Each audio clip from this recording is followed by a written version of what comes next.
오늘 함께 은혜 나누실 말씀은 로마서 5장 6절에서 8절 말씀이 되겠습니다.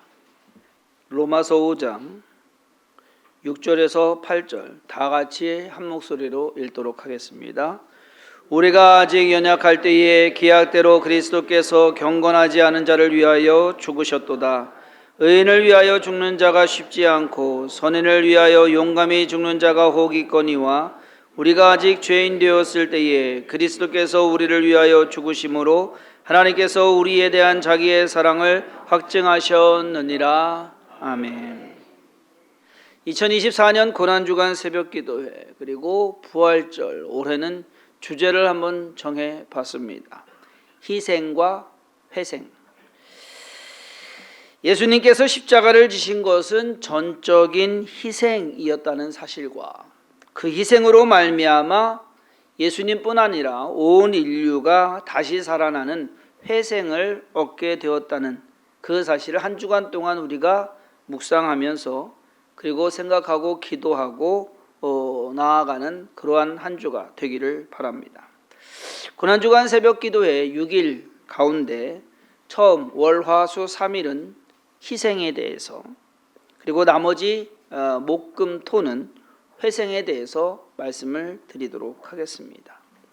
오늘은 첫 번째 시간으로 희생, 예수님의 희생은 자격이 없는 우리를 구원하기 위한 희생이다라는 것을 말씀드리고자 합니다. 오늘 본문에서 사도 바울은 로마에 있는 교인들에게 그들이 구원을 얻은 것이 전적으로 예수 그리스도의 죽음으로 가능하게 됐다라는 것을 말해주고 있습니다. 아직 사도 바울은 로마에 있는 교인들을 보지 못했어요. 그런데 그들이 믿음을 갖고 그리고 예수님을 믿게 되었습니다. 그랬을 때 그 믿음은, 구원은 믿음으로 말미암아 되는 것이다 라는 것을 설명하는 것이 로마서입니다. 예수 그리스도께서 십자가에서 죽으신 것은 하나님의 사랑을 증명해 보이는 사건인 동시에 예수 그리스도의 전적인 희생으로 인해서 이루어진 일이다 라는 사실을 우리는 깨달아야 합니다. 왜냐하면 이 세상에 어느 누구도 하나님의 사랑이나 예수 그리스도의 희생을 받을 자격이 있는 사람은 없기 때문입니다. 사도 바울은 자격이 없는 로마의 교인들, 그 성도들과 함께 자기 자신까지 포함해서 우리는 왜 그러한 자격이 되지 않는지 그것을 오늘 설명하고 있습니다. 가장 먼저 사도 바울은 우리가 연약할 때에 예수 그리스도께서 연약한 자를 위하여 십자가를 지셨다라고 말합니다. 여러분, 연약하다라는 것은 부족하다라는 겁니다. 어느 정도의 능력이 있어야 되는데, 힘이 있어야 되는데 그만큼 되지 못한다라는 것, 능력이 없다라는 것, 자기 스스로 무언가를 해낼 수 있는 것은 아니다라는 것입니다. 우리는 강한 자가 아닙니다. 남보다는 강할 수 있어요. 그러나 우리 자신을 구원할 만큼 강한 자는 아니다라는 것. 예수님은 연약한 우리를 구원하기 위해서 십자가를 지셨습니다. 연약하다는 것은요, 좀 부족하다는 거예요. 그 부족함을 채우시고 우리의 무능함을 도와서 구원을 얻을 만큼의 수준으로 이렇게 올려놓으셨다라고 하는 것. 쉽게 말해서 어려운 수학 문제를 풀지 못하고 안절부절하는 학생을 대신해서 문제를 풀어주는 것과 같습니다. 우리는 어떻게 해야 천국에 들어가는지 그 문제를 몰라요. 풀 수가 없어요. 우리의 능력으로 이것을 풀 수 있는 능력이 안 돼요.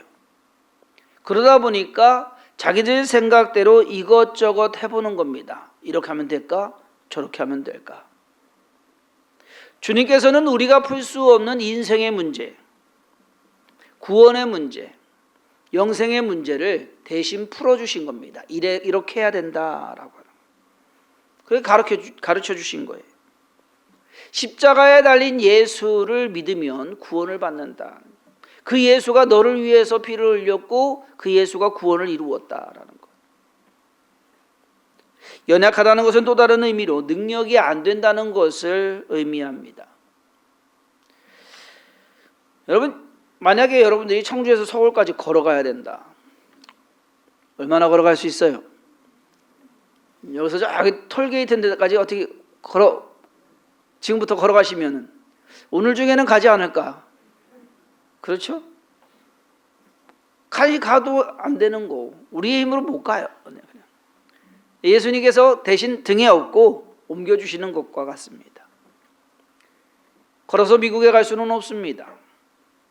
비행기 태워서 가면 옮겨주시는 거예요. 그것이 구원이란 얘기예요. 어쩌면 그것보다 더한 겁니다. 왜? 아무리 우리가 애를 쓴다고 해도 우리가 비행기 타고 갈 수는 있죠. 미국 가고 저기 유럽 가고 아프리카 가고 남미 가고. 그렇게 간다고 하더라도 천국은 못 가거든요. 아무리 애를 써도. 예수님 덕분에 천국에 들어가게 됐으니까 우리의 연약함에 비하면 구원이 얼마나 엄청난 일이냐라는 것을 우리는 깨달아야 됩니다. 요즘 에버랜드 입장권이 대략 6만 원이라고 합니다. 우리가 그 돈 내고 낼 수는 있겠지만 어쨌든 돈은 이것저것 할인하면 할인하는 게 많아요. 카드 할인이고 통신사 할인이고 이런 게 있나 봐요. 한 2, 3만 원대에 들어갈 수 있대요. 할인을 하면. 그렇다면 천국 입장권은 얼마면 들어가겠습니까? 입장료 내신 분, 천국 들어가기 위해서. 가격을 매길 수 없기에, 이거는 가격을 매길 수가 없는 겁니다. 그러니까 우리가 지불할 수 있는 능력이 안 돼요. 당장 미국 가려면 비행기 티켓부터 끊어야 되는데 요즘 얼마 하는지 모르겠어요. 못해도 150만 원에서 200만 원을 할 겁니다. 그 돈 있어야 미국도 가는데 여러분 얼마 있어야 천국 가겠습니까? 만약에 돈 모아서 와라 그러면 갈 수 있는 사람이나 있겠습니까? 그 천국 입장권을 예수님이 그냥 할인해 주신 거예요. 할인이라는 것. 전액 할인. 우리의 능력으로 구원받은 것이 아니라 예수님의 은혜로. 자, 두 번째로. 사도 바울은 우리가 죄인 되었을 때 예수님이 우리를 위해서 죽으셨다라고 말씀하십니다. 사람들은 의로운 사람, 착한 사람, 성실한 사람, 죄가 없는 사람을 칭찬하고 그들에게 혜택을 주는 것이 당연하다고 여깁니다. 그런데 예수님은 그런 사람들을 위해서 죽으신 것이 아니라 잘못한 사람, 악한 사람, 죄를 지은 사람을 위해서 죽으셨다라고 사도 바울은 말합니다. 죄인은 죄값을 치러야 합니다. 그것이 규정입니다. 그리고 그것이 정의입니다. 그런데 예수님은 의인을 위해서 죽은 것이 아니라 죄인을 위해서 죽으셨다. 자신이 감옥에 대신 들어가고 그 죄인을 내보내주신 것이다 라는 겁니다. 있을 수 없는 일입니다. 하지만 그렇게 하지 않으면 어느 누구도 구원받을 사람이 없기 때문에 천국이 빈집이 되고 지옥이 가득 차버리는 그러한 상황밖에 발생하지 않을 것이기 때문에 설교를 준비하면서 그런 생각을 해봤습니다. 한 번쯤 감옥 체험을 해봐도 좋겠다. 느낌이 뭔지. 감옥 안 들어가 보셨잖아요, 그죠? 예. 하룻밤만이라도 좀 경험을 해본다면 몸에 확 와닿지 않을까. 내가 원래 여기 있어야 되는데, 내가 있을 자리가 여기인데 예수님이 나를 이곳에서 내어주셨네. 중요한 것은 내가 죄인이라는 사실을 인정하고 인지하는 것입니다. 우리는 교회에 와서 기도하면서 하나님께 우리의 죄를 용서해달라고 기도해요. 하나님, 내 죄 용서해 주세요. 알고 지은지 모르고 지은지 싹 다 해가지고서 뭉퉁거려가지고서 싹 나 같은 죄인 살리신 찬송가도 부릅니다. 그런데 진짜 죄인이라는 사실을 망각하고 살 때가 많습니다. 나는 죄인 아닌데, 걸린 거 없는데, 범칙금 낸 것도 없고, 지금 재판 중에 있는 것도 없고, 그러니까 나는 죄인 아닌데. 우리가 예수 그리스도의 보혈로 죄 사함을 받은 사람이면 틀림없습니다. 그렇다고 해서 죄인이라는 사실을 부인하거나 개의치 않는다면 예수 그리스도의 십자가의 고난과 죽음을 헛되게 할 수 있다는 사실을 깨달아야 합니다. 죄값을 치렀으니까, 벌금 내줬으니까 나는 괜찮다라는 식으로, 예수님이 다 해서 그래 나는 뭐 괜찮아. 여러분 이렇게 하시면 안 돼요. 나는 죄인입니다 라는 것을 늘 내 자신을 돌아보면서 주님 감사합니다. 내가 감옥에 들어가 있어야 되는데 내가 여기 있네. 그것을 우리가 늘 생각해야 된다. 자, 세 번째로 오늘 보면 다음에 나오는 겁니다. 10절에 곧 우리가 원수 되었을 때에, 사도 바울은 우리가 원수 되었을 때에 예수님께서 죽으심으로 하나님과 화목하게 만드셨다라고 말합니다. 죄인을 넘어 이제는 원수입니다. 그것도 사람과의 원수가 아니라 하나님과의 원수입니다. 여러분, 하나님과의 원수라는 것이 결코 좋은 일은 아니잖아요. 원수는 친구가 아닙니다. 친구를 위해 죽었다고 하면 조금은 이해가 될 수도 있을 겁니다. 그런데 원수를 위해 죽는 일은 없습니다. 그렇지 않습니까? 우리 같으면 죽겠습니까? 원수를 좋아할 사람 이 세상에 없을 겁니다. 그런데 더더욱 원수를 살리기 위해서 대신 고난당하고 죽기까지 했다라고 하는 이 사실은 놀라운 이런 것을 뛰어넘는 것이다. 왜? 그 원수가 나란 얘기예요. 내가 원수란 얘기예요. 하나님의 원수, 예수 그리스도의 원수. 이제 총선이 얼마 남지 않았습니다. 각 당의 후보들은 상대 후보가 적입니다. 뭐 이렇게 원한이 그렇게들 졌는지 아주 서로들 물어뜯고 저기 난리도 아니에요. 그런데 자기의 상대방 후보를 위해서 자기 자신을 내려놓고 상대방이 국회의원 되도록 해줄 수 있겠습니까? 그러면 그럴 겁니다. 에이, 그런 경우가 어디 있습니까? 그거하고 같습니까? 다르죠. 하지만 더한 것이죠. 예수 그리스도의 십자가의 죽음은 더 말이 안 되는 상황입니다. 아무 죄가 없는 하나님의 아들이, 저와 여러분들 우리는요 그냥 죽어도 그만이에요. 그렇지 않습니까? 하나님의 입장에서 우리는 죽어도 그만이에요. 그런데 그 죽어도 그만인 죄인들을 위해서 대신 죽으셨다는 것이 말이 안 되는 겁니다. 예수 그리스도의 십자가의 죽음은 상식적으로도 논리적으로도 말이 안 되는 것입니다. 따라서 그것을 이해하려고 하면 안 돼요. 이해가 안 돼요. 그냥 받아들여야 됩니다. 은혜라고. 그래서 은혜예요. 구원의 원리는 모르고 이해가 되지 않을 수도 있습니다. 도대체 이게 뭐가 그렇게 복잡하게 저기 되나. 그런데 은혜는 모르면 안 됩니다. 우리가 잘나거나 잘해서 구원받은 것이 아니라는 사실, 전적으로 하나님의 은혜로 구원받았다라는 사실을 우리는 늘 깨닫고 명심해야 합니다. 우리는 종종 하나님의 은혜에 대한 의미나 가치를 제대로 알지 못하고 그냥 나 구원받아서 천국 간다라는 것만 생각을 합니다. 우리가 누군가로부터 호의를 받으면, 호의를 받고 선물을 받고 도움을 받았을 때 감사하다라고 생각하는 그러한 경우가 있는 반면에 그냥 이렇게 생각하는 경우도 있습니다. 아, 그래, 내가 그거 받을 만한 자격이 되지. 우리가 구원받을 만한 자격이 돼서 예수 그리스도께서 십자가를 지신 것이 아닙니다. 오늘 본문에서 언급하듯 우리는 연약한 자이었고 죄인이었고 그리고 하나님의 원수였습니다. 자격 없습니다. 또 다른 경우는 많으니까 주는 것이지, 하나님은 풍성하신 분이니까 그냥 주는 것이지. 여러분, 나라에서 복지정책으로 그냥 주는 거 참 많습니다. 그러다 보니까 타먹는 사람이 세상 말로 장땡입니다. 네.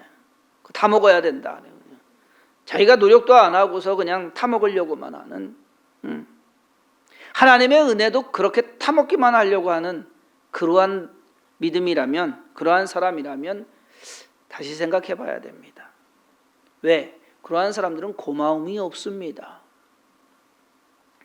그냥 내가 타먹을 거 타먹었다라고 생각하기 때문에 고마워하지도 않습니다. 하나님의 은혜도 예수님의 희생도 그렇게 생각하는 사람들이 있는 것 같습니다. 그런 사람들은 과연 구원받았다고 할 수 있을까? 왜? 은혜가 아니기 때문에. 하나님의 은혜가 돼야 되거든요. 진짜 은혜가 돼야 되거든요. 맞다. 내가 연약한데 나를 도와서, 내가 죄인인데 내 죄를 사해서, 내가 하나님의 원수인데 하나님께서 화해하셔서. 기본적으로 우리는 구원받을 자격이나 능력이 없는 사람들입니다. 그런 우리를 위해서 하나님께서는 당신의 아들을 내어주셨고 예수님께서는 당신의 몸을 내어주셨습니다. 우리는 그 은혜를 깨달아야 하고 잊지 말아야 합니다. 좋은 거 받아 먹고 모른 채 하는 태도를 가지고서는 구원받았다고 할 수가 없을 겁니다. 벌써 옛날 가요가 됐나요? 김국환이 부르는 타타타라는 노래 중에 이런 가사가 있습니다. 산다는 건 좋은 거지 수지 맞는 장사잖소 알몸으로 태어나서 옷 한 벌은 건졌잖소. 우리는 옷 한 벌 건진 것보다 더 큰 구원을 얻은 사람들입니다. 수지 맞은 인생입니다. 그 수지 맞는 인생에 그냥 웃으면서 살아가시기 바랍니다. 힘들고 어려운 거 있어도 나 수지 맞은 인생이지. 죽을 수밖에 없고 지옥에 갈 수밖에 없고 그리고 멸망당할 수밖에 없는데 하나님이 나를 사랑하셔서 구원해 주셨다라고 하는 것. 내가 돈 들인 것도 없고 내가 고생한 것도 없는데 대신 고생해 주시고 대신 지불해 주시고. 이번 새벽 기도회 기간 동안만큼은 우리가 뭐 달라고 하는 것도 필요합니다. 그렇지만 그거에 앞서 은혜를 은혜되게 하나님 감사합니다. 그리고 이만하면 충분합니다. 잘 살아보겠습니다. 우리에게 아들을 주신 하나님께서 우리가 무엇이 필요한지 모르시겠습니까? 우리가 구하는 것을 안 들어주시겠습니까? 믿음 가지고 소망을 품고 용기 내서 살아가시는 성도님들 되기를 주님의 이름으로 축원합니다. 기도합니다. 하나님께서 우리를 택하시고 하나님의 자녀 삼으십니다. 믿음으로 나아가게 하여 주시옵시고 진정 우리가 연약할 때에 우리가 죄인 되었을 때에 하나님께서 예수 그리스도를 십자가에 못 박아 죽게 하심으로 우리의 죄를 사하시고 우리를 용서하시며 우리와 화해하셨습니다. 그 결과는 우리가 영원한 천국에 들어가는 겁니다. 그러므로 수지 맞은 인생 기뻐하며 즐거워하며 감사하며 살아가게 하여 주옵소서. 때로는 힘들고 어려운 것이 있다 할지라도 두려워하지 않게 하시고 믿음으로 나아가게 하여 주옵소서. 새벽 예배를 시작합니다. 한 주간도 믿음으로 승리하게 하시고 하나님 건강 지켜주시옵시며 마음의 소원을 담아 드리는 모든 예물 하나님께서 기뻐 받으시고 또 그 마음의 소원이 하나님의 뜻 가운데서 온전히 이루어지도록 주께서 역사하여 주옵소서. 모든 기도와 간구에 응답하시고 함께 하시는 믿사옵고 예수님의 이름으로 간절히 기도했사옵나이다. 아멘.